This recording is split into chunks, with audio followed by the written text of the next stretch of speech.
Assalamualaikum warahmatullahi wabarakatuh.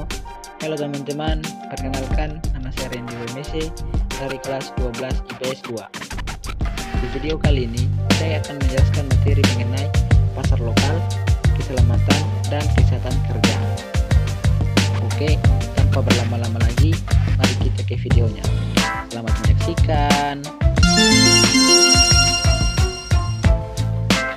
Jadi, materi pertama yang kita bahas yaitu pengertian pasar secara umum. Secara umum, pasar merupakan tempat di mana pembeli dan penjual bertemu dan melakukan pertukaran barang atau jasa. Dalam pertukaran tersebut, harga ditentukan untuk menilai nilai barang atau jasa yang ditukarkan antara pembeli dan penjual. Baik, berikut poin yang kita bahas yaitu pengertian pasar lokal. Pasar lokal merupakan sebuah ruang untuk tempat transaksi jual beli di suatu daerah. Biasanya barang yang diperjualbelikan di pasar ini adalah produk atau barang asli daerah itu sendiri. Oke, selanjutnya fungsi pasar lokal.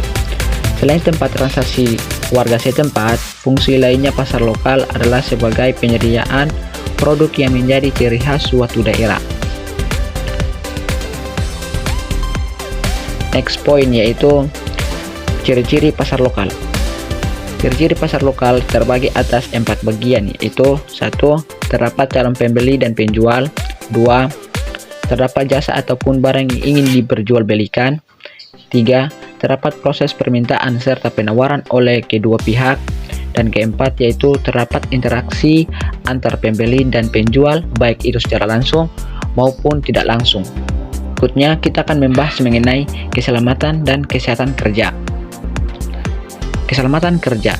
Keselamatan kerja dapat diartikan sebagai suatu kondisi yang bebas dari risiko kecelakaan atau kerusakan dengan risiko yang relatif sangat kecil di bawah nilai tertentu. Sedangkan kesehatan kerja dapat diartikan sebagai kondisi yang dapat memengaruhi kesehatan para pekerja.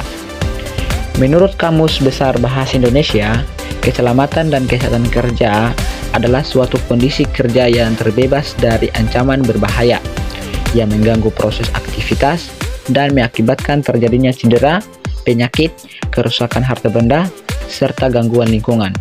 Berikutnya kita akan masuk pada tujuan dari keselamatan dan kesehatan kerja. Tujuannya terdiri atas beberapa bagian, seperti 1. Agar setiap pegawai mendapatkan jaminan keselamatan dan kesehatan kerja, baik secara fisik, sosial, dan psikologis. Kedua, agar setiap perlengkapan dan peralatan kerja digunakan sebaik mungkin.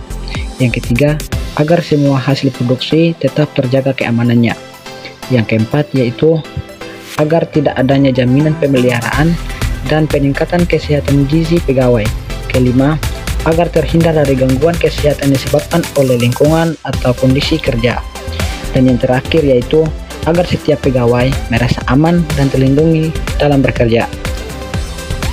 Baik, kita akan masuk pada poin terakhir yaitu fungsi keselamatan dan fungsi kesehatan. Fungsi kesehatan seperti melaksanakan pengawasan terhadap kesehatan kerja, sedangkan fungsi keselamatan yaitu seperti pemberitahuan dan evaluasi kondisi yang berbahaya.